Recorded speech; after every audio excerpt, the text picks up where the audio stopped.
اعوذ باللہ من الشیطان الرجیم بسم اللہ الرحمن الرحیم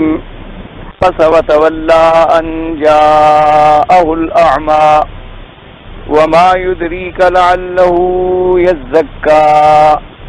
أو يذكر فتنفعه الذكرى أما من استغنى فأنت له تصدى وما عليك ألا يزكى وأما من جاءك يسعى وهو يخشى فأنت عنه تلهى كلا إنها تذكرة فمن شاء ذكره في صحف مكرمة مرفوعة مطهرة بأيدي سفرة كرام بررة. اللہ تبارک و تعالی نے کلام مقدس کے ان آیات مبارکہ میں جو سورت عبسہ کی آیات مبارکہ ہیں ارشاد فرمایا عبس وتولی ان جاءہ الاعمی الی آخر الآیات. یہ سورت مبارک بھی سور مکیہ میں سے ہے، ان سورتوں میں سے ہے جو میرے آقا خاتم الانبیاء حضرت محمد مصطفیٰ حبیب کبریا صلی اللہ علیہ وعلی آلہ واصحابہ وسلم تسلیما کثیرا کثیرا پر ہجرت سے پہلے اتری. اور جتنی صورتیں ہجرت سے پہلے اتری ہیں ان کو سور مکیہ کہا جاتا ہے، اور جتنی صورتیں ہجرت کے بعد نازل ہوئی ہیں ان کو سور مدنیہ کہا جاتا ہے، چاہے وہ کہیں اتری. تو اس صورت مبارک کا تعلق بھی چونکہ حضور پاک کی مکی زندگی سے ہے اور قبل ہجرت کی زندگی سے ہے، تو لہذا یہ صورت جو ہے صورت مکیہ کہلاتی. اور اس صورت مبارک میں بھی جو مرکزی مضمون ہے، جیسے کہ انشاءاللہ آپ اس صورت مبارک میں پڑھیں گے، وہی اثبات آخرت اور اثبات قیامت ہے، اور اس کے ساتھ عظمت قرآن اور عظمت اصحاب رسول اللہ صلی اللہ علیہ وسلم کا بیان. پچھلی صورت مبارکہ میں جو صورت النازعات آپ نے پڑھی ہے، اس صورت مبارکہ میں بھی اللہ تبارک و تعالی نے ابتداء صورت بھی اور انتہائی صورت بھی اس بات آخرت پر تھی کہ مرنے کے بعد ہم نے دوبارہ اٹھنا ہے، اللہ تبارک و تعالی کے دربار میں پیش ہونا ہے، اور جمیع اعمال کے بارے میں سوال جواب ہوگا، اور اس کے بعد فیصلہ ہوگا. یا تو اللہ تبارک و تعالی اپنے فضل سے جنت نصیب فرمائیں گے یا اپنے عدل سے جہنم کا فیصلہ فرمائیں گے. اور اس صورت مبارک میں بھی چونکہ ذکر آخرت الحمدللہ موجود ہے، اور وہ صورت بھی رد تھا مشرکین مکہ کا اور منکرین قیامت کا، اور اس صورت میں بھی انکار ہے انہی مشرکین مکہ پر اور منکرین مکہ پر، تو لہذا ان صورتوں کا آپس میں ربط بھی بڑا واضح. اب اس صورت مبارکہ کے شان نزول کے بارے میں جو روایات ہمیں ملتی ہیں مختلف کتابوں میں، وہ یہ ہے کہ ایک دن حضور پاک صلی اللہ علیہ وسلم مجلس مبارک میں تشریف فرما تھے، اور آپ کے پاس کفار مکہ، قریش مکہ، رؤسائے مکہ، صنادید کفر جو ہیں بڑے بڑے ستون تھے مکے کے، وہ آئے ہوئے تھے، جن میں بعض روایات میں ابی جہل کا نام بھی آیا ہے، امیہ ابن خلف کا نام بھی آیا ہے، عتبہ شیبہ کا نام بھی آیا ہے، اور ولید ابن المغیرہ کا نام بھی آیا. یہ تمام رؤسائے کفر ہیں، رؤسائے شرک ہیں اور صنادید کفر و شرک. حضور صلی اللہ علیہ وسلم کی مجلس میں یہ لوگ آگے بیٹھے تھے، اور اسی اثنا میں حضور پاک کے ایک صحابی ہیں رضی اللہ تعالی عنہ، جن کا نام حضرت عبداللہ ابن ام مکتوم ہے، اور یہ بھی ان لوگوں میں ہیں ماشاءاللہ جو پہلے اسلام لے آئے، اور یہ آنکھوں سے نابینا تھے حضرت عبداللہ ابن ام مکتوم.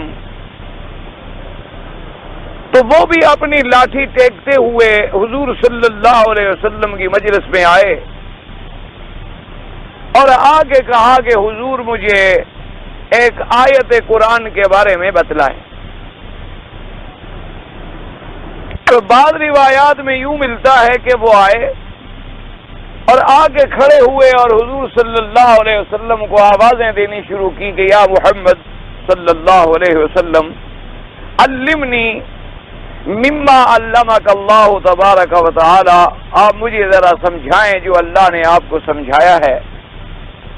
اور بار بار حضور صلی اللہ علیہ وسلم کو بلاتے رہے اور اپنے مسئلہ پوچھنے کے لیے عرض کرتے رہے. حضور صلی اللہ علیہ وسلم کی طبیعت پہ یہ بات ناگوار گزری اور آپ نے اس بات کو محسوس فرمایا کہ ایک مجلس ہو رہی ہے اور اس میں ایک آدمی آتا ہے اور مجھے زور زور سے بلاتا ہے اور کہتا ہے جی میری بات سنیں، پہلے میری بات سنیں، پہلے میری بات سنیں اور مجھے بات بتلائیں، مجھے بات بتلائیں. حضور صلی اللہ علیہ وسلم نے اپنے چہرہ مبارک پہ تیوری چڑھائی اور آپ نے اس سے اپنا رخ مبارک جو ہے پھیر لیا. اور ایک روایت میں آتا ہے کہ آپ نے انہیں یہ بھی فرما دیا کہ بعد میں آئے. عبداللہ ابن ام مکتوم رضی اللہ تعالیٰ عنہ حضور صلی اللہ علیہ وسلم کے اس اعراض مبارک کے بعد، حضور صلی اللہ علیہ وسلم کے اس منع فرما دینے کے بعد وہ اس مجلس سے ہٹ گئے اور حضور اپنی بات میں مشغول رہے. ان کو دین کے بارے میں اور اسلام کے بارے میں آپ بتلاتے رہے اور مجلس جب ختم ہوئی حضور صلی اللہ علیہ وسلم فارغ ہوئے جانے لگے تو اللہ نے قرآن مقدس میں یہ سورت مبارک اتاری عبس وتولی ان جاءہ الاعمی، کہ آپ نے تیوری چڑھائی اور آپ نے رخ پھیر لیا جب وہ نابینا آپ کی خدمت میں آیا. اللہ کی طرف سے عتاب، ناراضگی کا اظہار کہ آپ کو ایسا نہیں کرنا چاہیے. حضور صلی اللہ علیہ وآلہ وسلم تسلیما کثیرا کثیرا. اس آیت مبارک اور اس سورت مبارک کے اترنے کے بعد حضرت عبداللہ ابن مکتوم کا اتنا احترام فرماتے تھے اور اتنی آپ محبت فرماتے کہ جب عبداللہ ابن مکتوم آتے تو آپ فرماتے ھذا فیما آتبنی ربی عز وجل، یہ میرا وہ صحابی ہے جس کے لیے میرا رب مجھ سے ناراض ہو گیا. اور حضور صلی اللہ علیہ وسلم نے حضرت عبداللہ ابن ام مکتوم کو 2 دفعہ مدینہ منورہ میں گورنر بنایا. یعنی آپ بار تشریف لے گئے تو مدینہ منورہ میں آپ کو بڑا بنایا. اور اسی طرح حضور صلی اللہ علیہ وسلم نے عبداللہ ابن ام مکتوم کو اپنا مؤذن بھی بنایا کہ رمضان المبارک میں تم آذان بھی کہا کرو.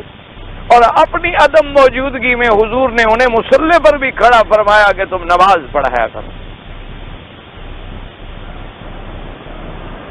تو اس قرآن پاک کی سورت مبارکہ سے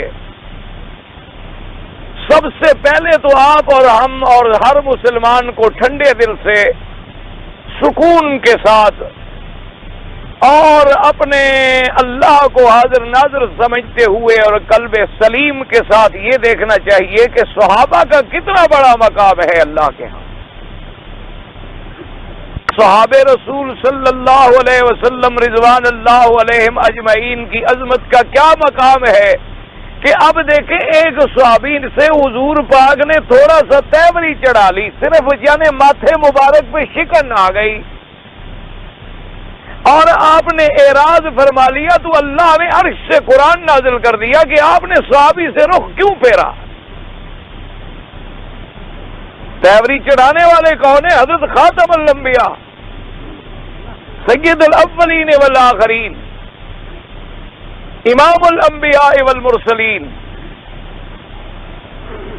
اور پھر حضور کا مرتبہ و مقام دیکھیں، مقام رسالت بھی ہے، مقام نبوت بھی ہے اور مقام ابوت بھی ہے کہ آپ پوری امت کے باپ بھی ہیں. اور پھر حضور صلی اللہ علیہ وسلم کا اعراض فرمانا، یہ تیوری چڑھانا کوئی نفرت پر بھی نہیں ہے کسی بغض و عناد کی وجہ سے بھی نہیں ہے، بلکہ ایک وقتی طور پر ایک مجلس میں حضور صلی اللہ علیہ وسلم کو ایک بات ناگوار گزری تو طبعی طور پر آپ کے چہرے مبارک پہ اس کے اثرات مرتب ہوئے، لیکن اللہ نے اسی پر بھی عتاب کر لیا کہ جب صحابی آیا تو آپ نے ایسا کیوں کیا؟ اگر ایک صحابی سے ایک تقاضائے بشریت کے تحت اور تقاضائے حال کے تحت تھوڑا سا رخ اللہ کا نبی پھیر لے اور اللہ ناراض ہو جائے تو ان لوگوں کا کیا قیامت میں مقام ہوگا جو صحابہ سے رخ نہیں پھیرتے بلکہ صحابہ سے بغض کرتے ہیں، صحابہ سے عداوت رکھتے ہیں اور صحابہ کو نعوذ باللہ مسلمان نہیں سمجھتے اور صحابہ پہ سب و شتم کرتے ہیں، تبرہ کرتے ہیں، انہیں گالیاں دیتے ہیں، انہیں منافق نعوذ باللہ اور مرتد تک کہتے ہیں، ان کا کیا انجام ہوگا قیامت؟ ایک چھوٹے سے واقعے سے آدمی کو دیکھنا چاہیے، دلیل پکڑنی چاہیے کہ اگر اتنا اعراض بھی اللہ قبول نہیں فرما سکتے تو جن لوگوں کے دلوں میں نعوذ باللہ ثم نعوذ باللہ بغض صحابہ بھرا ہوا ہے اور جن لوگوں کا اوڑھنا بچھوڑنا چلنا پھرنا صحابہ کی دشمنی ہے، جن لوگوں کا نعوذ باللہ یعنی مذہب میں یہ بات عبادت کا درجہ اختیار کر گئی ہے کہ صحابہ کو گالیاں دی جائیں اور صحابہ پہ تبرہ کیا جائے اور صحابہ کو برا بھلا کہا جائے، ان کا قیامت میں کیا مقام ہو؟ اور اس کے ساتھ ساتھ آپ یہ بھی ذرا غور کریں اللہ کے قرآن کی ان آیات مبارکہ میں اور ان لوگوں سے بھی جو اپنے آپ کو باعتبار ظاہر تو سنی بھی کہلاتے ہیں، باعتبار ظاہر اپنے آپ کو صحابہ کے ماننے والا بھی کہلاتے ہیں، لیکن صحابہ کو معیار حق تسلیم نہیں کرتے، صحابہ کو حق کی کسوٹی تسلیم نہیں کرتے، اور بعض لوگ اپنے آپ کو سنی کہلانے کے باوجود صحابہ رضوان اللہ تعالی علیہم اجمعین کے اقوال کے بارے میں غور نہیں کرتے۔ کیا ہے جی، چھوڑو، ایک صحابی کی بات ہے نا، یہاں بھی تو ایک صحابی کی بات ہے۔ ایک صحابی آ کر حضور پاک سے کہتا ہے کہ جی حضور مجھے ایک آیت سکھلا دے، یہاں بھی تو ایک قول صحابی ہے، ایک صحابی کا سوال ہے، اور اس سے اعراض آنے پر اللہ تبارک و تعالیٰ نے قرآن پاک میں سورت نازل فرما دی اور قیامت تک وہ سورت پڑھی جائے گی، اور پھر ساری زندگی حضور صلی اللہ علیہ وسلم کو احساس رہا، اور اس احساس کو ختم کرنے کے لیے حضور نے اپنے مصلی پہ عبداللہ ابن ام مکتوم کو کھڑا کیا کہ تم اس مصلی پہ کھڑے ہو کے اب امام بنو جس پہ محمد مدنی کھڑا ہوتا صلی اللہ علیہ وسلم۔ اور اسی طرح حدیث مبارک میں آتا ہے کہ ایک دفعہ علی غنیمت میں حضور صلی اللہ علیہ وسلم کی خدمت میں جب باہر کوئی ملک فتح ہوا اور وہاں سے کچھ کپڑے آئے تو ان میں کچھ کوٹ قسم کی چیزیں اور ابا قسم کی چیزیں بھی تھیں جو حضور صلی اللہ علیہ وسلم نے صحابہ میں تقسیم فرما۔ عبداللہ ابن ام مکتوم رضی اللہ تعالی عنہ نے اپنے بچے سے، اپنے خادم سے، ساتھی سے پوچھا کہ میں نے سنا ہے کہ آج آقا نے کوٹ تقسیم کیے ہیں اور صحابہ کو کوٹ ملے ہیں لیکن مجھے تو کوٹ نہیں ملا، تو اس لیے ہم چلتے ہیں حضور کی خدمت میں اور جا کے مطالبہ کرتے ہیں کہ حضور آخر آپ نے مجھے کوٹ کیوں نہیں عطا فرمایا؟ تو ساتھی نے عرض کیا کہ اب تو دوپہر کا وقت ہے، گرمی کا وقت ہے، آرام کا وقت ہے، حضور صلی اللہ علیہ وسلم آرام فرما ہوں گے، اس وقت جا کر یہ کوئی اتنا بڑا مسئلہ نہیں ہے، بعد میں ہم آقا کی خدمت میں ایک بات رکھ لیں گے جب آرام سے موقع ملے گا۔ تو عبداللہ ابن ام مکتوم رضی اللہ تعالیٰ عنہ نے فرمایا کہ نہیں، میں تو ابھی جاؤں۔ اسی وقت آئے اور حضور صلی اللہ علیہ وسلم کے دروازے پہ آواز دی، حضور نے آواز پہچان لی اور اندر سے کوٹ اٹھا کر لے آئے۔ حضرت آقا انعامدار صلی اللہ علیہ وسلم کوٹ ہاتھ میں لے کر آئے اور آتے ہوئے عبداللہ ابن مکتوم نے سلام کے بعد عرض کیا کہ حضور مجھے کوٹ نہیں ملا۔ فرمایا قد خبأت لک، تیرے لیے تو میں نے چھپا کے رکھا تھا کہ تجھے خود پہناؤں گا۔ فرمایا تیرے لیے تو میں نے چھپا کے رکھا ہے۔ اور صحابی کہتا ہے کہ پھر حضور ان کے ہاتھ پکڑ کر ایک ایک بٹن دکھلاتے تھے کہ دیکھو یہ بٹن کتنے اچھے ہیں، تمہارے لیے تو سب سے اچھا میں نے چن کے رکھا، اور اس لیے رکھا تھا کہ میں اپنے ہاتھوں سے عبداللہ ابن ام مکتوم کو دوں گا۔ اور وہ ہنستے ہوئے اور لیتے ہوئے اور مسکراتے ہوئے تشریف لے گئے۔ تو جب صحابہ کی دلجوئی، صحابہ کی بات، صحابہ کی عظمت کا اتنا بڑا خیال میرے آقا فرمائیں، تو ایک امتی کو غور کرنا چاہیے کہ ہمارے دلوں میں پھر صحابہ کا کتنا بڑا مرتبہ ہونا چاہیے، ان کی کتنی بڑی عظمت ہمارے دلوں میں ہونی چاہیے۔ اب دوسری بات ان آیات مبارکہ میں یہ سمجھیں کہ آخر ایسا کیوں ہوا؟ تو اس پر علماء کرام نے لکھا ہے کہ وجہ یہ تھی کہ حضور صلی اللہ علیہ وسلم یہ چاہتے تھے کہ کسی طرح مکے کے یہ کفار جو ہیں، سردار جو ہیں، یہ بڑے لوگ جو ہیں مسلمان ہو جائے۔ لیکن یہ بھی آپ تاریخ اسلام اٹھا کر دیکھیں، خدا کی قدرت ہے، بلکہ تاریخ آدمیت اگر آپ دیکھیں اور تاریخ انبیاء پہ اگر آپ غور کریں تو انبیاء علیہم الصلاۃ والتسلیم اور رسل علیہم الصلاۃ والتسلیم اور داعیان حق جب آئے ہیں تو ان کی مخالفت کرنے والے ہمیشہ یہ بڑے لوگ تھے، سرمایہ دار تھے، دولت مند تھے، اور ان کی اطاعت کرنے والے اور ان کے ساتھ دینے والے ہمیشہ غریب تھے، فقیر تھے، مسکین تھے اور درمیانے سے بھی نیچے کے طبقے کے لوگ۔ تو حضور صلی اللہ علیہ وسلم کی یہ تمنا تھی کہ کسی طرح اگر ان بڑے لوگوں میں کوئی مسلمان ہو جائے تو اسلام کے پھیلنے کا ذریعہ بنے گا۔ اور عبداللہ ابن ام مکتوم تو مسلمان ہے، صحابی ہے، مومن ہے، اس کے ایمان میں تو کوئی شبہ نہیں ہے، وہ تو ہمارا پکا ساتھی ہے۔ اگر اسے ہم نے ایک دن ایک بات میں ایک منٹ کے لیے ٹال دیا ہے تو کوئی فرق نہیں پڑتا اس کے ایمان و اسلام میں، اور اگر ہم نے ان کو ٹال دیا تو شاید یہ مسلمان نہ ہوں، اور آج میری بات سن کے شاید یہ اسلام لے آئیں۔ تو حضور صلی اللہ علیہ وسلم نے ان کے اسلام لانے کو اہم سمجھا کہ کفر سے اسلام کی طرف آدمی آ جائے تو یہ زیادہ اہم بات ہے، اس کو آپ نے اہم سمجھا اور اپنے پکے مومن ساتھی کے ایک سوال کو آپ نے دوسرے نمبر پہ رکھا۔ تو اس لیے حضور صلی اللہ علیہ وسلم نے تھوڑا سا اعراض فرمایا۔ اور ویسے اگر آپ غور کریں تو قاعدہ بھی یہی ہے کہ آج بھی اگر ایک ڈاکٹر کے پاس یا ایک طبیب کے پاس ایک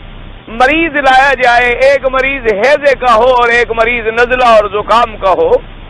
تو اب ڈاکٹر کا فرض بھی یہ بنتا ہے اور طبیب کا فرض بھی یہ بنتا ہے کہ پہلے وہ ہیضے والے مریض کو پکڑے، اس کی تو جان جا رہی ہے۔ نزلہ زکام تو ایک عام مرض ہے، اس میں اگر کچھ دیر بھی ہو جائے تو کوئی ایسا ہلاکت کا خطرہ نہیں ہوتا، تو اسے بھی تو یہ چاہیے کہ اہم کو لے، جو زیادہ ضروری ہے اس کا علاج کرے۔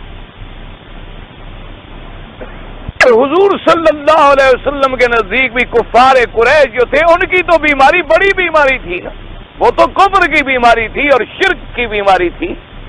اور عبداللہ ابن ام مکتوم ان کے مقابلے پہ ایک مومن ہیں، صحابی ہیں، اور ایک مسئلہ پوچھنا چاہتے ہیں، ایک قرآن پاک کی آیت پوچھنا چاہتے ہیں۔ تو اس لیے حضور پاک نے اپنے اجتہاد سے ان کے کفر سے اسلام میں آنے کو مقدم سمجھا اور اپنے صحابی کی بات کو آپ نے مؤخر سمجھا، لیکن اللہ نے قرآن میں کتاب نازل فرما دیا۔ اللہ نے فرمایا میرا مدنی آپ نے اجتہاد تو فرمایا، لیکن یہ بات یوں ہوتی ہے کہ مریض اگر کوئی بڑی مرض والا ہے اس کو مقدم سمجھیں، مقدم تو سب سمجھیں جب وہ مریض علاج بھی کرانا چاہے اور ڈاکٹر کو مانتا بھی ہو، جو علاج ہی نہ کرانا چاہے تو اسے ہم کیوں مقدم سمجھیں؟ اہمیت تو ہم اسے دیں گے کہ دونوں مریض علاج کرانا چاہتے ہیں، دونوں مریض جو ہے وہ ڈاکٹر پر ایمان اور عقیدہ اور یقین رکھتے ہیں۔ اب ڈاکٹر کا فرض ہے کہ بڑی مرض والے کو مقدم کرے اور چھوٹی مرض والے کو مؤخر کرے، لیکن ایک بڑا بیمار ہے وہ کہتے جی میں تو ڈاکٹر کو جانتا نہیں، مانتا نہیں، میں تو نہیں علاج کراتا، اس کے پاس توجہ کرنے کی کیا ضرورت ہے؟ پر یہ چھوٹے مرض کو مقدم سمجھیں جو کرانا تو چاہتا ہے نا، غریب جو آ تو رہا ہے علاج کے لیے، جو آنا ہی نہیں چاہتا اسے آپ نے مقدم کیوں کر دیا؟ تو اس لیے علماء نے فرمایا کہ یہ دراصل اجتہاد حضور صلی اللہ علیہ وسلم، اور بعض لوگوں نے انہی آیات مبارکہ کو سامنے رکھ کر ایک مسئلہ یہ بھی ثابت کیا ہے کہ انبیاء سے گناہ ہو سکتے۔ انہوں نے کہا اگر یہ گناہ نہ ہوتا تو پھر اللہ کی طرف سے کیوں جھڑک آئی اور عتاب کیوں آیا؟ لیکن جمہور امت کا یہ فیصلہ ہے، یاد رکھیں کہ اللہ کے نبی گناہوں سے پاک ہوتے ہیں۔ اللہ کے جتنے انبیاء اور رسول گزرے ہیں وہ معصوم ہوتے ہیں، اللہ تبارک و تعالی نے انہیں گناہوں سے پاک رکھا ہے۔ یہ گناہ نہیں تھا، یہ تو صرف حضور صلی اللہ علیہ وسلم کا ایک اجتہاد کے مطابق فیصلہ تھا کہ ایک بات کو آپ نے اعلیٰ سمجھا، ایک بات کو آپ نے ادنا سمجھا، لیکن اللہ کے ہاں وہ ادنا جو سمجھی گئی وہی بات زیادہ اعلیٰ تھی۔ اس لیے اللہ تبارک و تعالیٰ کی طرف سے یہ عتاب آ گیا، یہ تنبیہ آ گئی، لیکن یہ گناہ نہیں تھا جو سرزد ہوا ہو۔ اللہ کے نبی گناہوں سے پاک ہیں، گناہوں سے معصوم ہیں، اور تمام اللہ کے انبیاء جو ہیں وہ گناہوں سے پاک ہوتے ہیں۔ اور اب تیسری بات یہ سمجھیں کہ علماء کرام نے یہ بھی ایک سوال پیدا کیا ہے کہ حضرت عبداللہ ابن ام مکتوم کا آنا اور بار بار سوال کرنا، بار بار حضور کی مجلس میں آپ کی گفتگو کو کاٹنے کا ذریعہ بننا، انہوں نے کہا غلطی تو پھر اس کی تھی۔ حضور صلی اللہ علیہ وسلم کی ذات جب ایک بات میں مشغول ہے تو یہ قاعدہ ہے کہ جب تک آپ اس بات سے فارغ نہ ہوں کوئی دوسرا آدمی آگے درمیان میں بات نہ کرے۔ اور بلکہ اللہ تبارک و تعالی نے قرآن پاک میں تو سخت ہدایت فرما دی کہ جو لوگ باہر آ کر حضور کے گھر کے باہر کھڑے ہو جاتے ہیں، اور فرمایا ان الذین ینادونک من وراء الحجرات، فرمایا جو حجرے کے باہر آپ کے گھروں کے باہر آگے کھڑے ہوتے ہیں اور پکارتے ہیں کہ یا محمد اخرج الینا اخرج الینا، باہر آئیں باہر آئیں، ہماری بات سنیں۔ اللہ نے فرمایا یہ تو کم عقل لوگ ہیں، یہ کیسے لوگ ہیں کہ جو حضور صلی اللہ علیہ وسلم اپنے گھر میں تشریف لے گئے، حضور صلی اللہ علیہ وسلم اپنے آرام کے لیے اپنے حجرات مبارک میں تشریف لے گئے اور یہ باہر دروازے کے کھڑے چیختے ہیں کہ یا محمد اخرج الینا اخرج الینا اخرج الینا۔ فرمایا اکثرهم لا یعقلون، فرمایا یہ تو عقل والے نہیں ہیں۔ فرمایا ولو انہم صبروا حتی تخرج الیہم لکان خیرا لہم، فرمایا ان کو چاہیے یہ تھا کہ اگر انہیں میرے آقا کے پاس کوئی کام ہے تو یہ کھڑے رہیں اور صبر کریں اور انتظار کریں۔ جب حضور پاک اپنے ارادے سے اپنے وقت کے مطابق باہر تشریف لے آئے، صرف باہر نہیں بلکہ حتی تخرج الیہم، یعنی جب حضور خود ان کی طرف آئے کہ ہاں جی آپ بتائیں آپ کیوں آئے ہیں، تو جب میرا پاک پیغمبر ان سے خود پوچھے تو پھر یہ بات کریں۔ یہ نہیں کہ ابھی حضور ان کی طرف آئے نہیں، گھر سے باہر آئے ہیں کسی دوسرے سے بات کر رہے ہیں تو ان کو بات کرنے کا حق نہیں، ان کو باہر کھڑے ہو کر پکارنے کا حق نہیں ہے۔ اللہ نے ڈانٹ دیا اور اللہ نے حکم جاری کر دیا، اور حتیٰ کہ اللہ نے فرما دیا کہ اے لوگوں یہ بھی خیال کرو کہ تمہاری آواز بھی میرے نبی کی آواز سے اونچی نہ ہو جائے، اور یہ بھی حکم فرما دیا کہ وَلَا تَجْهَرُوا لَهُ بِالْقَوْلِ كَجَهْرِ بَعْضِكُمْ لِبَعْضٍ، فرمایا کہ یہ بھی نہ کیا کرو کہ میرا مدنی پاک اگر جا رہے ہیں تو آپ ایسے بلائیں جیسے دوسرے کو کہتے ہو فلاں بات سننا ہو بھائی ادھر آنا، ایسا مت بلانا، اگر تم نے ایسا کیا میں تمہارے سارے عمل برباد کر دوں گا۔ یعنی کتنی بڑی سزا ملے گی، ان تحبط اعمالکم، کہ تمہارے اعمال جو ہیں وہ حبط کر دیے جائیں گے، تمہاری نمازیں، تمہارے روزے، تمہارے حج، تمہاری زکوٰۃ اعمالکم،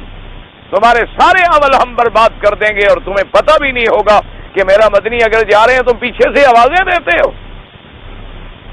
اب اسی سے ذرا میرے بھائی ٹھنڈے دل سے اللہ کے کعبے میں آپ ہیں، اللہ کا شکر ادا کریں، اور اپنے دماغوں سے پارٹی اور اپنے دماغوں سے یہ جھگڑے جو ہیں مولویوں کے یہ نکال دیں، صرف اللہ کے قرآن کو سامنے رکھ کے خدا کے لیے فیصلہ کریں کہ اگر میرا مدنی اپنے حیات مبارک میں حجرے کے اندر ہو تو باہر سے کھڑے ہو کے بلانا اللہ نے منع کر دیا، حضور اپنے سامنے جا رہے ہوں تو ان کو پیچھے سے آواز دے کر اپنی طرف متوجہ کرنا منع کر دیا گیا۔ لیکن وہ کیا لوگ قیامت میں جواب دیں گے جو اپنے ملک میں اس مہینے میں حضور کو ہر وقت بلا لیتے ہیں؟ وہ اپنے اللہ کو آخر کیا جواب دے؟ جہاں مرضی آئی مجلس ہو گئی اور دعوت ہو گئی اور نعت خواں آ گئے اور نعتیں شروع ہو گئی اور اس کے بعد کہا کہ جی حضور پاک آ گئے ہیں، کھڑے ہو جاؤ۔ یعنی حضور مدینے میں موجود ہیں، حضور کی حیات مبارک ہے، صرف صحابہ نے حجرے کے باہر کھڑے ہو کے آواز دے دی، وہ بھی کوئی دین کی بات ہی پوچھنے آئے ہوں گے، لیکن اللہ کو وہ بات بھی ناگوار گزری۔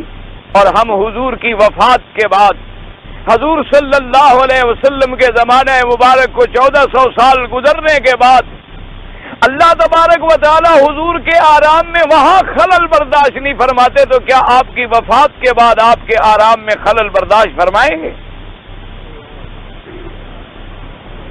اور اس کے بعد یہ فیصلہ کرنا کہ جی نہیں، حضور تو تشریف نہیں لے آتے، حضور کی روح مبارک آتی ہے۔ بعض لوگ کہتے ہیں جی یہ نہیں کہ اب حضور آتے ہیں، حضور نہیں آتے ہو، کہتے ہیں جی حضور کی روح مبارک آتی ہے، اور روح جو ہے چونکہ وہ موجود ہے اعلی علیین میں اور ہر وقت آ جا سکتی ہے، تو خدا کے لیے جس روح کے بارے میں اللہ فرمائے تم کچھ نہیں جانتے ہو، تو یہ 1400 سال بعد کا مولوی حضور کی روح کو پہچان کیسے لیتا؟ جب حضور صلی اللہ علیہ وسلم سے خود یہ سوال پوچھا گیا کہ یسألونک عن الروح، میرا مدنی آپ سے پوچھا جاتا ہے کہ روح کیا چیز ہے؟ قل الروح من امر ربی، آپ اتنا جواب دے دیں کہ روح میرے امر رب کا نام ہے، اس کو کوئی نہ دیکھ سکتا ہے، نہ بتلا سکتا ہے، نہ اس کی کوئی کیفیت کی ہم تشخیص کر سکتے ہیں۔ تو پھر یہ فیصلہ کر لینا کہ یہ اب روح نبی صلی اللہ علیہ وسلم تشریف لائی ہے اور اب روح نبی صلی اللہ علیہ وسلم واپس چلی گئی ہے، آخر یہ کون سا مقام ہے؟ اور پھر اسی بات کو بھی آپ اندازہ لگا، ایک یہ ہے کہ اللہ تبارک و تعالیٰ کسی پیغمبر کو یا فرشتے کو مثلا ملک الموت کو ہر جگہ بھیج دے، وہ تو ایک ڈیوٹی ہے، وہ تو ایک اللہ کا حکم ہے، اور اس کا وہاں پہنچنا جو ہے کوئی مشکل نہیں ہوتا۔ ایک یہ ہے کہ ہم جناب آج اپنا فیصلہ کر لیں کہ اپنے اس دشمن سے تنگ ہیں اور ایک خیرات کریں کہ ملک الموت آگے اس کا روح نکال لے تو بلا لیں گے، وہ اللہ کے حکم سے آئے گا یا ہماری دعوتوں سے آئے گا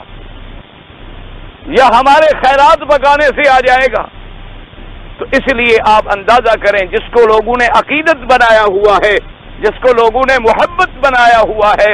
جس کو لوگوں نے حضور پاک صلی اللہ علیہ وسلم کے ساتھ اظہار محبت کا ایک طریقہ بنایا ہوا ہے، خدا کے لیے غور کریں، کہیں یہ بے ادبی نہ ہو، کہیں یہ حضور کی شان میں توہین نہ ہو، اور کہیں ہم اس کی بجائے قیامت میں پکڑے نہ جائیں کہ تم کون تھے یہ جرأت کرنے والے؟ میں اگر معراج پہ بلاتا ہوں تو جبریل قدموں میں بھیجتا ہوں، میں اگر معراج پہ بلاتا ہوں تو 1,24,000 پیغمبر کو مسجد اقصی میں کھڑا کرتا ہوں، میں اگر معراج پہ بلاتا ہوں تو آسمانوں کے فرشتے انتظار میں ہوتے ہیں، جنت میں حوریں اور رضوان انتظار میں ہوتے ہیں، اور ہر آسمان پہ ایک اللہ کا پیغمبر استقبال میں ہوتا ہے۔ تم کون ہو کہ ایک دیگ پکا کے میرے نبی کو جب چاہو جہاں چاہو بلا لو؟ اس لیے آپ اندازہ کریں، اللہ تبارک و تعالیٰ سے دعا کریں کہ اللہ ہمیں ہدایت۔ حضور صلی اللہ علیہ وسلم کی ولادت کا مطلب یہ ہے کہ آپ کی سیرت کو سامنے رکھیں، آپ کے احکام پہ عمل کریں، آپ کی زندگی کو اپنا نمونہ بنائیں، حضور پاک کے حکم پر چلنے کی کوشش کریں، حضور کے قول پر، فعل پر، آپ کے تقریر پر، ہر بات پہ اپنی جان قربان کر دیں۔ یہ عقیدت کا مطلب ہے، اور اسی کا نام اظہار محبت ہے۔ اللہ نے ہمیں محبت کرنے کا طریقہ خود قرآن میں بتلا دیا ہے کہ تم اگر محبت کرنا چاہتے ہو فاتبعونی یحببکم اللہ، میرے مدنی کی اتباع کا، میرے مدنی کے حکم پہ چلو۔ حضور نے فرمایا ہے کہ نمازیں پڑھو، روزہ رکھو، زکوٰۃ دو، حلال کھاؤ، حرام سے بچو، امر بالمعروف کرو، نہی عن المنکر کرو، صالحین کی صحبت اختیار کرو، اور کثرت سے میرے مدنی پہ درود پڑھو اور میرے مدنی کی غلامی اور اتباع کرو۔ اسی میں نجات ہے، اسی میں فلاح ہے، اور اسی میں کامیابی۔ تو اب بات میرے کہنے کا مقصد یہ تھا کہ جب حضور نے بلانے سے منع کر دیا ہے تو پھر تو عبداللہ ابن ام مکتوم نے کیوں بلایا؟ تو تنبیہ تو عبداللہ ابن ام مکتوم کو ہونی چاہیے تھی، نہ کہ حضور صلی اللہ علیہ وسلم کی طرف سے اللہ کی طرف سے عتاب نازل ہو گیا۔ تو اس کا علماء نے جواب دیا ہے کہ یہ احکام جو ہے مدینے میں نازل ہوئے تھے، اور یہ آیت جو ہے یہ مکی زندگی سے تعلق رکھتی ہے، اور یہ ابتداء اسلام کا قصہ۔ یہ احکام جو نازل ہوئے تھے کہ اپنی آواز کو اونچا نہ کریں، حضور صلی اللہ علیہ وسلم کو حجروں کے باہر کھڑے ہو کے نہ بلائیں، حضور صلی اللہ علیہ وسلم کو جیسے تم ایک دوسرے کو آوازیں دیتے ہو ایسے آوازیں نہ دو، یہ تمام احکام مدینہ منورہ میں اترے تھے، مکی زندگی میں یہ اترے نہیں تھے، تو لہذا عبداللہ ابن ام مکتوم کا بھی تو کوئی قصور نہیں بنتا۔ اور تیسری وجہ جو علماء نے لکھی ہے اس پہ غور کریں، انہوں نے کہا اصل بات یہ تھی کہ ایک طرف عمراء اور اغنیاء کا اجتماع تھا کہ آنے والے کون تھے؟ ولید ابن المغیرہ، آنے والا کون تھا؟ امیہ ابن خلف، آنے والا کون تھا؟ عتبہ شیبہ، ابی جہل لعنہم اللہ، آنے والے وہ تھے، وہ ایک طرف غنی سردار سرمایہ دار اور بڑے بڑے امیر تھے، اور ادھر آنے والا ایک غریب نابینا فقیر تھا۔ تو اللہ تبارک و تعالی نے فرمایا میرا مدنی آپ نے جو اعراض فرمایا ہے تو کہیں آپ بھی دنیا داروں کو غریبوں پہ ترجیح دے رہے ہیں؟ کہیں آپ کے دل میں بھی یہ خیال آ گیا ہے کہ یہ دنیا دار میری بات کے زیادہ مستحق ہے؟ آپ نے ایک غریب صحابی کی طرف سے کیوں اعراض کیا ہے؟ ان دنیا داروں کو چھوڑا جا سکتا ہے، ساری دنیا کے سرمایہ دار عبداللہ ابن ام مکتوم کا مقابلہ نہیں کر سکتے، اس لیے اللہ تبارک و تعالیٰ کی طرف سے خطاب۔ اور اسی طرح یاد رکھیں علماء کرام نے ایک سوال اور پیدا فرمایا، انہوں نے کہا کہ جب عبداللہ ابن ام مکتوم کی اتنی بڑی عظمت بیان کی، خواب آ گیا، لیکن قرآن نے کہا کہ ایک اندھا آیا، تو قرآن نے تو اس کو اندھا بھی کہا ہے، تو قرآن یہ بھی کہہ سکتے تھے کہ ایک آدمی آیا،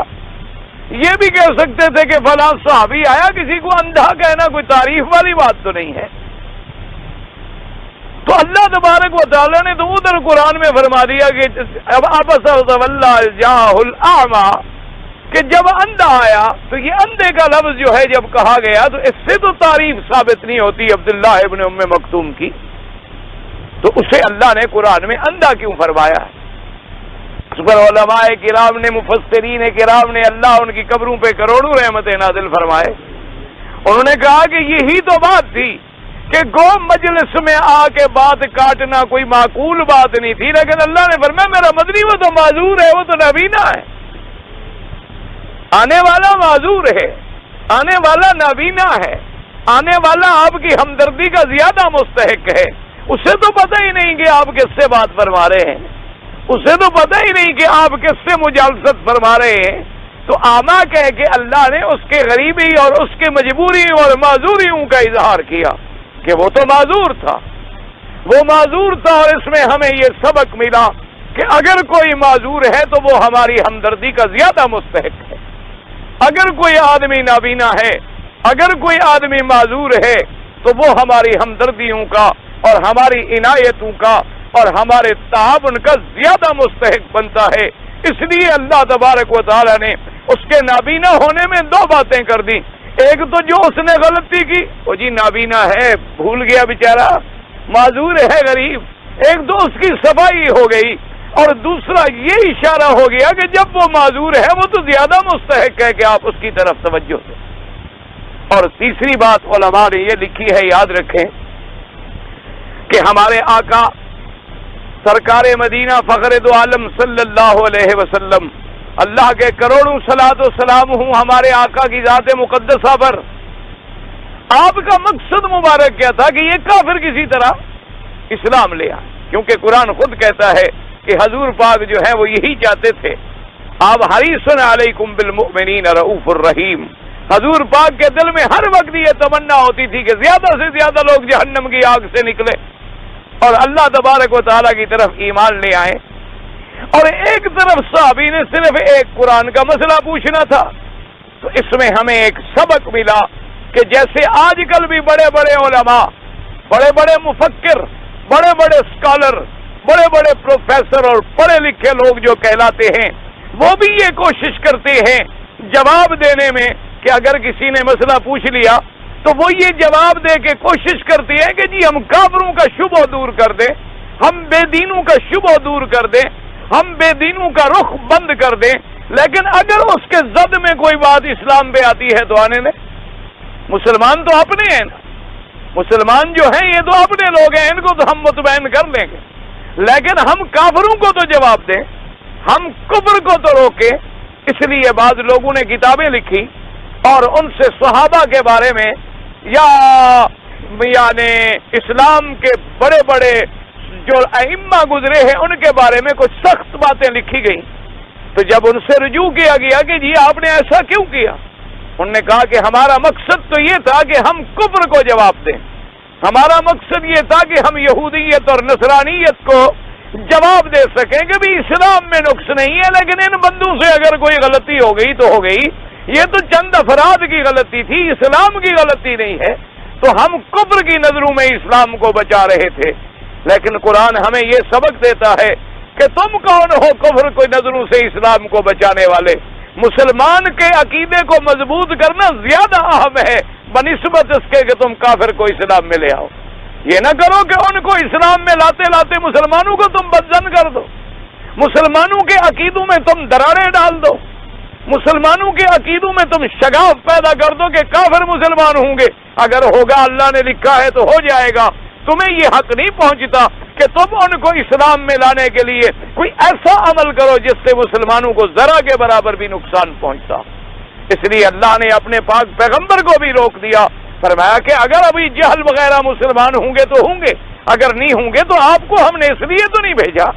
آپ کو تو ہم نے دین پہنچانے کے لیے بھیجا ہے، اگر وہ آتا ہے تو آ جائے، نہیں آتا ہے تو نہ آئے۔ اس کا آنا جو ہے وہ تو ایک خیال ہے، یقینی نہیں ہے۔ عبداللہ ابن ام مکتوم کا مقام ہدایت پہ ترقی کرنا جو ہے یقینی بات ہے، تو ایک مسلمان کے عقیدہ یقینی ہے، آپ یقینی کی حفاظت کریں، اس شک کے پیچھے کیوں دوڑتے پھر رہے ہیں کہ ان کو جب ہم جواب دیں گے تو شاید وہ بھی مسلمان ہو جائیں گے۔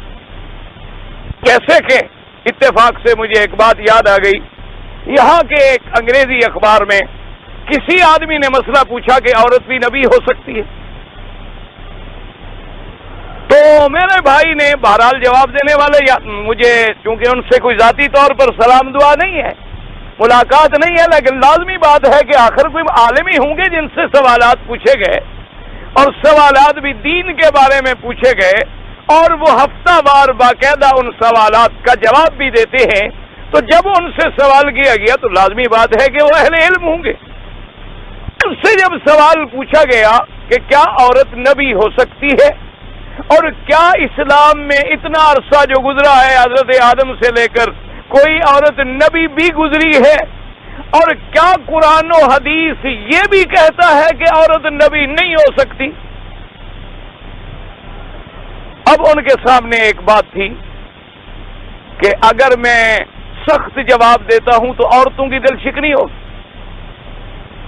اور سخت جواب دیتا ہوں تو موجودہ معاشرے میں جو اسلام کے خلاف ایک طوفان برپا کیا گیا ہے کہ اسلام عورتوں کو حق نہیں دیتا اور اسلام عورتوں کو حقیر سمجھتا ہے، اور اسلام کے نزدیک عورت کی گواہی جو ہے وہ آدھی گواہی ہے، اور اسلام کے نزدیک میراث میں عورت کا آدھا حصہ ہے، تو اس عالم غریب نے ان چیزوں سے بچنے کے لیے ایک عجیب بات کہہ دی، کہا کہ کوئی آیت ہمیں ایسی تو نہیں ملتی قرآن میں جس میں یہ لکھا ہو کہ عورت نبی نہیں ہو سکتی، کوئی ایسی آیت تو ہمیں نہیں مل رہی۔ مقصد کیا تھا کہ وہ کافروں کے اعتراض تو پہلے ہو رہے ہیں عورتوں کی وجہ سے، اور اگر میں یہاں یہ کہہ دیتا ہوں کہ جی نہیں عورت نبی نہیں ہو سکتی، دیکھا جی اسلام تو عورت کو کوئی اہمیت ہی نہیں دیتا، تو ان سوالات سے اور نئے جدید اعتراضات سے بچنے کے لیے میرے بھائی نے ایک ایسا پہلو اختیار کیا، کہا کہ ہاں نبی نہیں بن سکتی، اور بعض روایتوں میں یہ معلوم بھی ہوتا ہے کہ اللہ نے موسیٰ علیہ السلام کی اماں کی طرف وحی بھیجی، اور بعض روایات قرآن کی آیات میں یہ بھی معلوم ہوتا ہے کہ بی بی مریم علیہ السلام کے پاس جبریل آئے، اور ان کو اللہ تبارک و تعالی نے یہ بھی فرمایا کہ وہ صدیقہ ہے، اس کو صدیقہ کا لقب بھی دیا گیا، اور پھر ایک روایت میں یہ بھی ملتا ہے کہ دنیا میں مرد تو بہت کامل گزرے ہیں لیکن عورتوں میں 4 عورتیں کامل گزری ہیں، تو ان میں بی بی آسیہ کا نام اور بی بی مریم کا نام بھی آتا ہے. اور اس نے کہا کہ بعض روایات میں ہمیں یہ بھی ملا ہے کہ یہ کہا گیا ہے کہ بی بی مریم نبی تھی. تو لہذا اس نے کہا میں یہ سمجھتا ہوں کہ کوئی ایسی بات تو نہیں ہے کہ بہرحال جب قرآن کوئی نفی نہیں کر رہا، قرآن میں ہمیں کوئی ایسی آیت مبارک نہیں مل رہی، تو یہ بات کہہ کر جدید طبقے کو تو انہوں نے مطمئن کر دیا کہ چلو بھی کوئی ایک مولوی تو ہے جو عورتوں کا خیال رکھتا ہے، ایک پڑھا لکھا مولوی تو ہے، باقی تو سارے دقیانوسی ملا ہے 1400 سال پرانی باتیں کہنے والے. کوئی جدید آدمی تو ملا نا ہمیں کہ جس نے عورت کی اتنی بڑی حمایت تو کر دی کہ نبوت کے دروازے پہ بھیج دیا. اگر آپ غور کرتے میرا بھائی، اگر تھوڑا سا بھی غور کر لیتے تو ذرا یہ غور کرتے کہ نبوت کی ابتدا کہاں سے ہوئی ہے؟ حضرت آدم علیہ السلام. ٹھیک ہے، سب سے پہلے خلیفہ کون تھے؟ آدم علیہ السلام. اور انتہا نبوت کی کہاں ہوئی ہے؟ حضرت محمد رسول اللہ پر. تو ابتدا بھی مرد سے ہوئی ہے اور انتہا بھی مرد پہ ہوئی. اور اسی طرح قرآن پاک نے فرمایا ہے کہ وَمَا أَرْسَلْنَا مِن قَبْلِكَ إِلَّا رِجَالًا نُوحِي إِلَيْهِمْ، کہ میرا مدنی آپ سے پہلے ہم نے کسی کو رسالت دے کے نہیں بھیجا مگر مردوں کو بھیجا ہے. سورۃ النحل میں 14 سپارے میں یہ آیت موجود ہے کہ آپ سے پہلے بھی جتنے بھیجے گئے وہ مرد بھیجے گئے. اور اسی طرح قرآن فرماتا ہے رسلا مبشرین و منذرین، کہ ہم نے جتنے رسول بھیجے ہیں بشارت دینے والے یا اللہ کے عذاب سے ڈرانے والے. وہاں بھی مبشرین و منذرین صیغے جو ہیں مذکر کے ہیں، جو مردوں پہ دلالت کرتے ہیں، جو عورتوں پہ دلالت نہیں کرتے. اور اسی طرح اللہ نے فرمایا وَإِن مِّنْ أُمَّةٍ إِلَّا خَلَا فِيهَا نَذِيرٌ، کوئی امت ایسی نہیں گزری جس میں ہم نے کوئی ڈرانے والا نہ بھیجا ہو. وہاں بھی لفظ نذیر ہے، وہاں بھی لفظ مذکر استعمال کیا گیا ہے، مؤنث کا استعمال نہیں ہوا. اور اسی طرح یاد رکھیں کہ قرآن پاک نے جن انبیاء کا ذکر کیا ہے، جن انبیاء اور رسولوں کا ذکر کیا ہے اور جن کا نام لیا ہے، اللہ کے قرآن نے کسی عورت کا ذکر نہیں کیا باعتبار نبی کے. حضرت ابراہیم کا ذکر کیا، ابراہیم علیہ السلام کی اولاد کا ذکر کیا، موسیٰ علیہ السلام اور عیسیٰ علیہ السلام کا ذکر کیا. اور اسی طرح اندازہ لگائیں کہ بی بی مریم جن کے شان میں اللہ نے پورے قرآن میں سورت مریم اتار دی، اور بی بی مریم کا نام قرآن میں 36 مقامات پر آیا ہے. 36 مقام پہ اللہ نے قرآن میں بی بی مریم کا نام لیا ہے. اور دنیا میں کوئی عورت ایسی نہیں گزری جس کا نام اللہ نے قرآن میں لیا ہو. اللہ نے یہ تو کہا ہے کہ نوح کی بیوی، یہ کہا ہے کہ لوط کی بیوی، یہ کہا ہے کہ فرعون کی بیوی، یہ کہا ہے اللہ نے کہ میرے مدنی محمد مصطفیٰ کی بیویاں، یہ کہا ہے کہ مومنوں کی بیویاں، لیکن کسی عورت کا نام نہیں لیا. یہ کتنی شرف والی عورت ہے کہ جس کا اللہ کے قرآن نے 36 مقام پہ نام لیا ہے. تو جب اللہ کو اتنی ان کی عظمت مطلوب تھی، اگر وہ نبی ہوتی تو اظہار نہ ہوتا کہ وہ نبی تھی. جہاں اور ان کی شان بیان کی گئی، جہاں ان کو صدیقہ کہا گیا، جہاں ان کے اور مرتبے بیان کیے گئے. اور اسی میں میرا بھائی اگر غور کر لیتے تو یہ بھی قرآن کو پڑھ لیتے کہ بی بی مریم کی والدہ نے جب منت مانی تھی کہ میرا اللہ اگر تو نے مجھے بچہ دیا، انی نظرت لک ما فی بطنی محررا، میں تیرے نام پہ آزاد کروں گی اور تیرے گھر کا خادم بنا دوں گی. اب جناب جب بچی پیدا ہو گئی فلما وضعتها قالت ربی انی وضعتها انثى، تو بی بی صاحبہ نے کہا کہ میرے اللہ میرے ہاں تو لڑکی پیدا ہوئی ہے. اور آپ جانتے ہیں کہ لیست ذکر کالانثی، جو مرد کی شان ہے وہ عورت کی تو نہیں ہو سکتی. تو اسی بی بی مریم کے بارے میں ان کی اماں بھی یہ فیصلہ کر رہی ہے کہ جو مرد کی شان ہے وہ عورت کی شان نہیں ہو سکتی. اور اسی طرح یاد رکھیں کہ قرآن نے یہ بھی فیصلہ کر دیا الرجال قوامون علی النساء، کہ مرد عورتوں پہ افضل ہوتا ہے، عورت مرد سے افضل نہیں ہوتی ہے. تو اللہ جب نبی بنائیں گے تو اعلیٰ والوں سے بنائیں گے، ادنا سے تو نہیں بنائیں گے. اللہ کے نبی افضل ہوتے ہیں، اللہ کے نبی کبھی مفضول نہیں ہوتے ہیں. اور اسی طرح اگر میرے بھائی کے دماغ میں آیا کہ 4 عورتیں کامل العقل گزری ہیں، تو ان میں تو پھر بی بی خدیجہ اور بی بی فاطمہ کا بھی نام ہے. تو کیا بی بی خدیجہ اور بی بی فاطمہ بھی نبی تھی؟ کیا ان کی نبوت کے بارے میں بھی کسی نے ذکر کیا ہے؟ وہ تو میرے آقا نے تعریف بیان فرمائی کہ اللہ نے ان کو اتنا کمال عطا فرمائے تھے کہ جو اور کسی عورتوں کو نہیں ملے. ان میں اللہ کے نبی نے بی بی مریم کا نام بھی لیا, ان میں اللہ کے نبی نے بی بی آسیہ زوجہ فرعون کا نام بھی لیا, اور ان میں حضور پاک نے بی بی خدیجہ اور بی بی فاطمہ کا نام بھی لیا. اور ایک حدیث میں آتا ہے, فرمایا فضل عائشہ, میری بی بی عائشہ کی فضیلت تو ایسی ہے کہ فضل السرید علی سائر الطعام, وہ تو پھر سب سے افضل ہے, لیکن بی بی عائشہ بھی نبی نہیں ہے. اس لیے اگر آپ غور کریں, آپ ٹھنڈے دل سے دیکھیں, تو اب اس کا مطلب یہ نہیں تھا کہ ہم عورتوں کی حمایت کرتے کرتے دین کے مسئلے سے بھی اتر جائیں. یہ تو اتنا بڑا ضروری مسئلہ تھا کہ اللہ تبارک و تعالیٰ قرآن میں بیان فرما دیتے, اور حضور کسی ایک نبیہ کا ذکر تو فرما دیتے, کسی ایک عورت کی نبوت کے بارے میں ذکر فرما دیتے, اور پھر یہ قاعدہ ہوتا ہے کہ جو نبی ہوگا وہ امام ہوگا, اور عورت کی امامت پر اتفاق ہے کہ وہ مسجد میں بھی امام نہیں بن سکتی,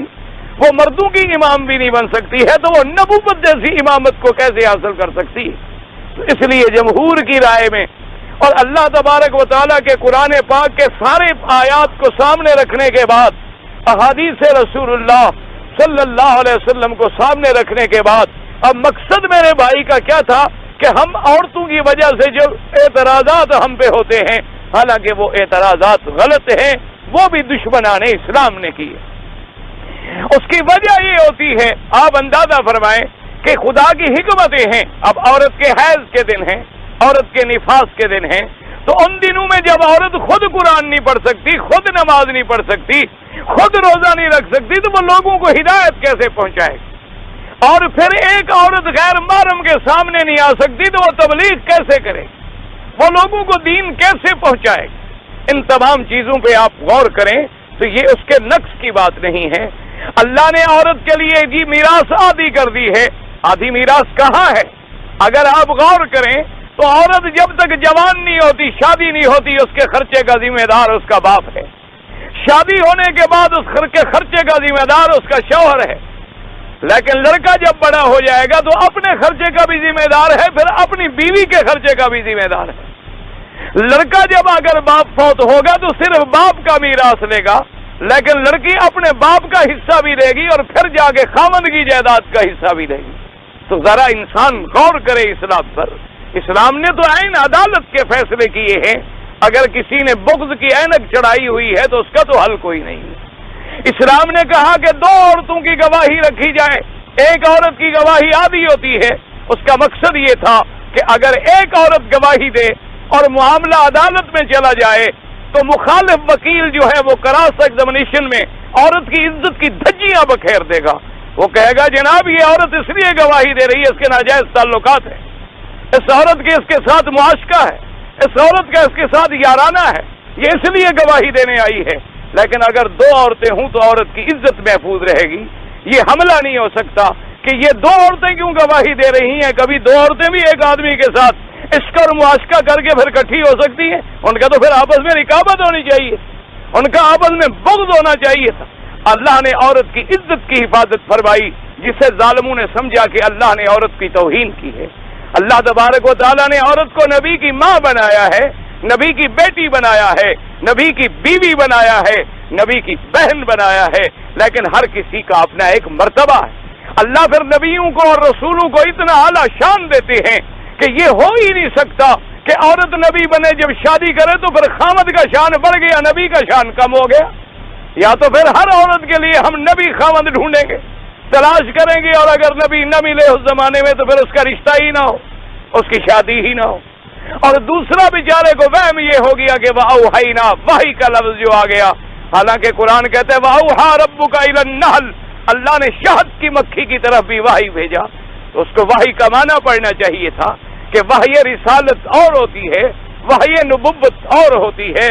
وحی القاء و الہام اور ہوتی ہے, وحی کا دل میں خیال ڈالنا اور ہوتا ہے, اور وحی بمانے اشارہ بھی آتی ہے کہ جب حضرت زکریا اپنے عبادت خانے سے باہر آئے اور لوگوں نے کہا کہ دروازہ کیوں, فَأَوْحَىٰ إِلَيْهِمْ أَن سَبِّحُوا بُكْرَةً وَعَشِيًّا, تو وہاں وحی بمانے اشارہ ہے کہ آپ نے اشارہ کیا کہ ابھی میں بات نہیں کر سکتا, میری زبان بند ہے, میں آپ لوگوں سے بات نہیں کر سکتا ہوں. تو وہاں بھی لفظ اوحا ہے. تو لہذا یہ کرنا جو ہے کہ کفار کو جواب دیتے دیتے مسلمانوں کو بدزن کر دیا جائے، تو اس سے اسلام نے منع فرمایا۔ اسلام نے فرمایا کافر مسلمان ہوتا ہے تو ہو جائے،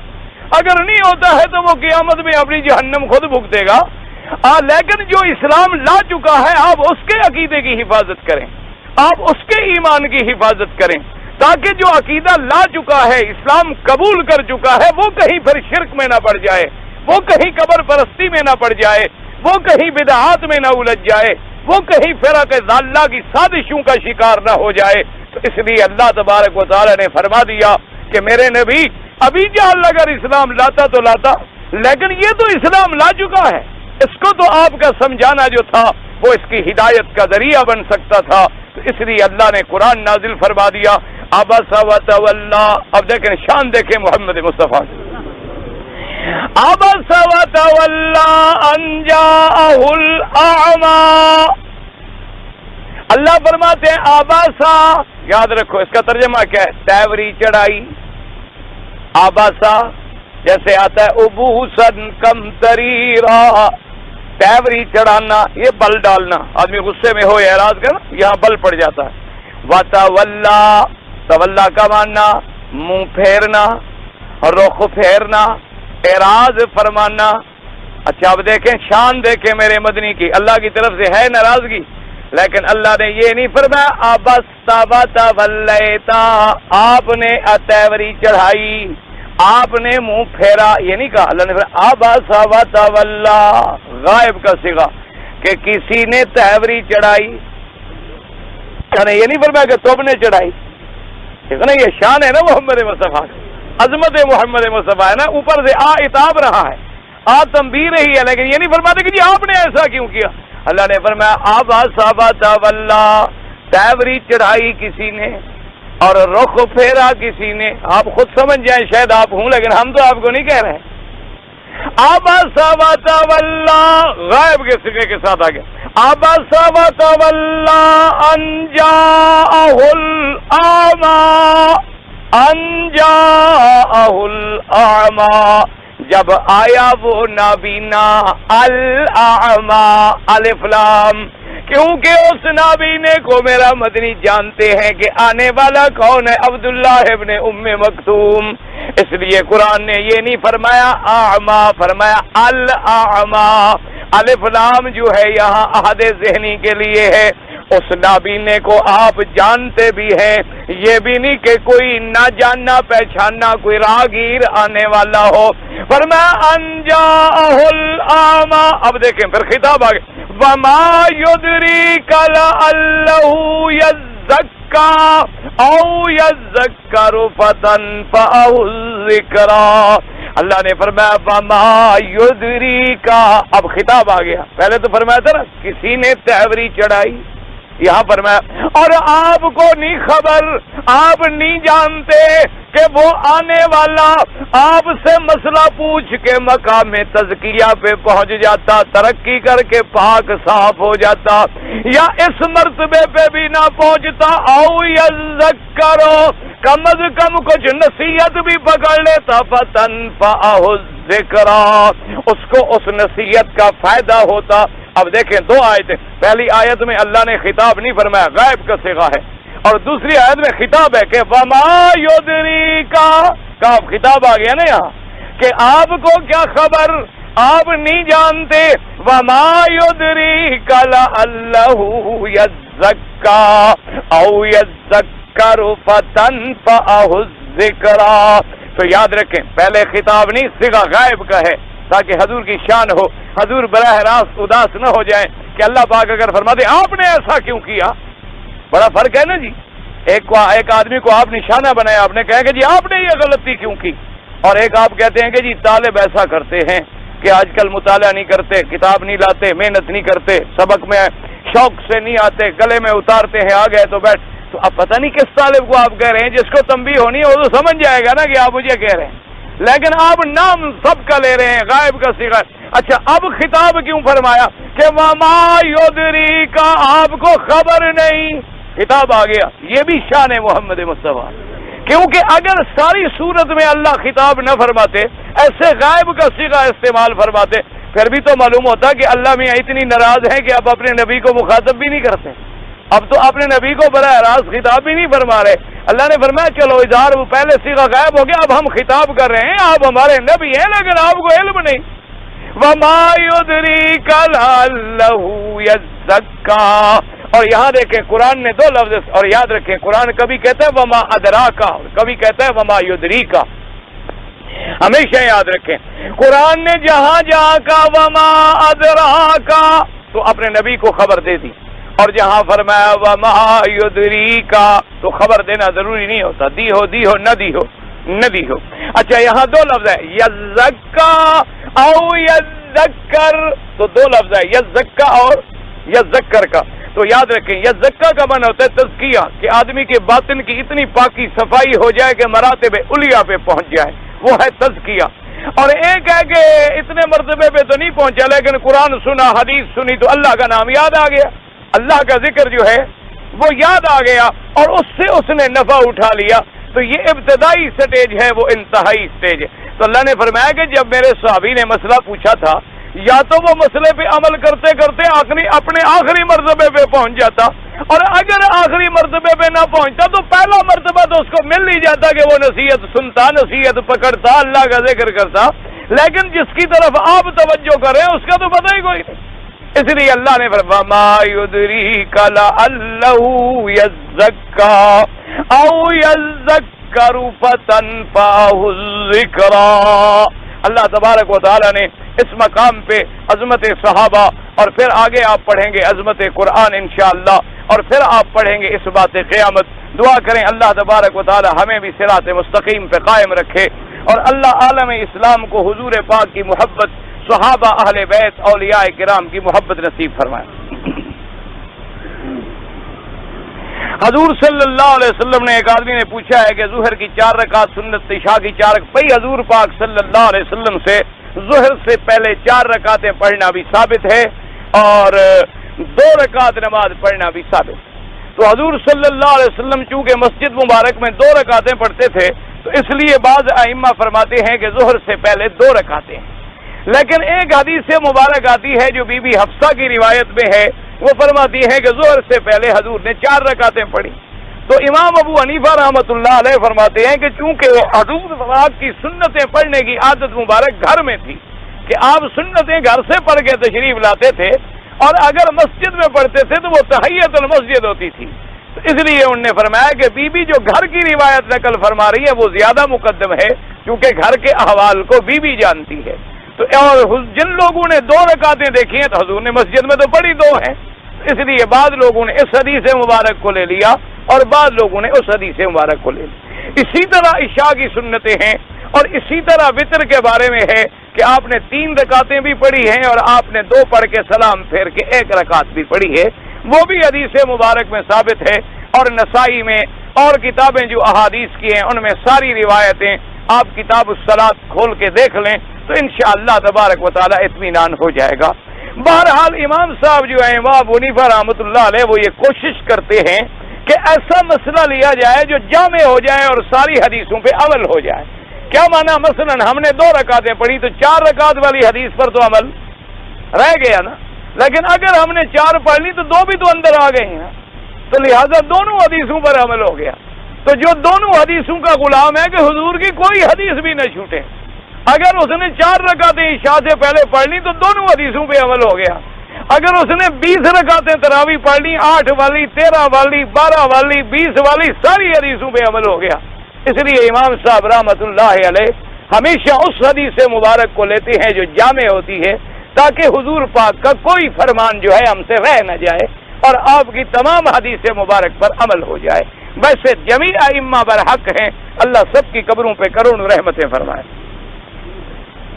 آپ کی لکھی ہوئی کتاب کہاں سے ملے گی؟ بھی ابھی تو جو آئی تھی تقسیم ہو گئی، اب انشاءاللہ پھر آ جائیں گی تو پھر آپ کو یہیں سے مل جائیں گی، وہ بکتی تو ہے نہیں۔ ایک اہل خیر نے اپنے پیسے سے شائع کی ہے اور مفت تقسیم کر رہا ہے، جتنا اس سے ہوتی ہے بیچارہ کوشش کر رہا۔ اقامت نماز کے بارے میں بھی وہی بات ہے کہ دونوں حدیثیں مبارک ثابت ہیں، حضور سے 2 دفعہ بھی ثابت ہے، اشہد ان لا الہ الا اللہ، اشہد ان لا الہ الا اللہ، ایک دفعہ بھی ثابت ہے۔ لیکن وہی بات آ گئی، جو 2 دفعہ کہے گا تو ایک پر بھی تو عمل خود بخود ہو گیا نا، لیکن اگر ایک دفعہ بھی کہے تو حدیث سے ثابت ہے، کوئی منع نہیں ہے۔ یہ کوئی ایسے مسئلے نہیں ہیں کہ جن پہ لوگ جھگڑیں۔ لوگ آج وہ دور نہیں ہے کہ تم لوگوں کو لڑاؤ، جو مولوی لڑاتے ہیں وہ تو بڑے بدقسمتی کی بات ہے۔ دعا کریں اللہ ہمیں مل کے رہنے کی توفیق دے۔ یہ تو فروعی مسئلے ہیں، اعلیٰ اولا افضل غیر افضل کی باتیں ہیں، یہ ایسی باتیں نہیں نعوذ باللہ کے جو دین سے اصول سے تعلق رکھتی ہوں۔ ورنہ دیکھیں آج تک کسی امام نے نہیں کہا کہ عشاء کی نماز 5 رکعت ہے، کسی امام نے نہیں کہا کہ مغرب کی نماز کی 3 رکعتوں کے بجائے 4 رکعتیں ہیں۔ جو اصول ہے اس میں سب کٹھے ہیں، جو فروعی مسائل ہیں ان میں چونکہ احادیث زیادہ ملتی ہیں تو کسی نے اس حدیث پہ عمل کر لیا، کسی نے اس حدیث پہ عمل کر لیا۔ اللہ تبارک و تعالی سب پہ اپنی رحمت نازل فرمائے اور ہمیں جھگڑوں سے اور اختلاف سے بچائے۔ عورت کے لیے زمین پہ سجدے کا اصول یہ ہے کہ جیسے مرد نماز پڑھتی ہیں اگر عورت بھی پڑھے گی نماز ٹھیک ہے، لیکن عورت کے لیے حکم ہے نا کہ زیادہ سے زیادہ بدن کو چھپائے۔ اس لیے حضور نے فرمایا کہ عورت مسجد کے بجائے گھر میں نماز پڑھے زیادہ ثواب ہے۔ کیوں؟ تاکہ چھپے۔ اور فرمایا گھر کے سین میں اگر برآمدے میں پڑھے زیادہ ثواب ہے، اپنے برآمدے کے بجائے کمرے میں پڑھے تو زیادہ ثواب ہے، کمرے کے اندر کوئی کمرہ ہو فرمایا اس میں پڑھے تو زیادہ ثواب ہے۔ یہ ساری حدیثیں کیوں آئیں؟ تاکہ عورت کا پردہ زیادہ رہے۔ اس لیے بعض ائمہ نے فرمایا کہ عورت اپنے ادائے ارکان ایسے کرے جتنا زیادہ سے زیادہ اس کا بدن چھپے، اس لیے انہوں نے یہ بات فرمائی ہے ان حدیثوں کو سامنے رکھ کر۔ کہتے ہیں جی بعض شیعہ جو ہیں مسلم ہے یا غیر مسلم، بھی کوئی ایک قسم تو ہے نہیں، ان میں بلا کی قسمیں ہیں، 360 قسمیں ہیں جو شیخ الاسلام ابن تیمیہ رحمۃ اللہ علیہ نے کتاب منہاج السنہ میں لکھی ہیں، 360 قسمیں۔ آپ موٹی موٹی بات یاد رکھیں کہ جو قرآن کو نہیں مانتا، جو بی بی عائشہ صدیقہ رضی اللہ تعالی عنہا پر تہمت لگاتا ہے، ایسی باتیں جو کرتا ہے اور اسلام کی حقانیت کا قائل نہیں یا قرآن کی تحریف کا قائل ہے، وہ مسلمان نہیں۔ باقی عام طور پر جو جاہل ہوتے ہیں یہ تو ویسے بیچارے ذاکروں کے مارے ہوئے ہیں، ان کو مذہب کا تو پتہ ہوتا ہی کوئی نہیں، یہ تو بیچارے معذور اور مجبور ہیں، ان کو آپ دین سمجھائیں، ان کو آپ قریب کرنے کی کوشش کریں، ان کو آپ بتلائیں۔ دیکھو نا جی اب جیسے مثلا وہ ماتم کرتے ہیں، تعزیہ نکالتے ہیں، حالانکہ وہ اپنی کتابیں اگر غریب پڑھیں، ان کی اپنی کتابوں میں لکھا ہوا ہے کہ سب سے پہلا ماتم جو ہے یزید کی بیوی نے شروع کیا، اس کی سنت ہے، اور اسی طریقے سے سب کو ان کی کتابوں میں لکھا ہوا ہے کہ یہ حرام ہے، تعزیہ نکالنا حرام ہے، گناہ ہے، اور اتنا سخت لکھا ہوا ہے کہ جو لوگ ایسے پیٹتے ہیں، جو لوگ ایسے منہ سیاہ کرتے ہیں، روتے ہیں، امام جعفر صادق فرماتے ہیں قیامت میں ان کا ہم سے کوئی تعلق نہیں ہوگا۔ ان کی کتابوں میں لکھا ہوا ہے، انہیں کوئی سمجھاتا نہیں، بس وہ بیچارے ذاکر سے سنتے ہیں، وہ حضرت حسین کے ساتھ ہی وہ رو رو کے آ جاتے ہیں، وہی رونا پیٹنا مذہب بن گیا ہے۔ میں جب اپنے گاؤں میں گیا تو لوگ مجھ سے پوچھتے ہیں کہ تمہارا کوئی پیر و مرشد بھی ہے؟ آپ کہیں ہاں حضور صلی اللہ علیہ وسلم ہمارے مرشد ہے، بات ختم ہو گئی، حضور سے بڑا کوئی مرشد ہے؟ ویسے یہ ہے کہ جیسے عالم سے مسئلہ پوچھتے ہو، اگر کوئی شیخ ملے متبع سنت ہو اس سے ضرور رشتہ قائم رکھیں، اس سے آدمی کی ہدایت ہوتی ہے، کیونکہ جب آدمی کا کسی سے تعلق بنتا ہے تو اس کی بات مانتا ہے، جب مانتا ہے تو اثر ہوتا ہے، جب اثر ہوتا ہے تو بندہ ٹھیک ہوتا ہے۔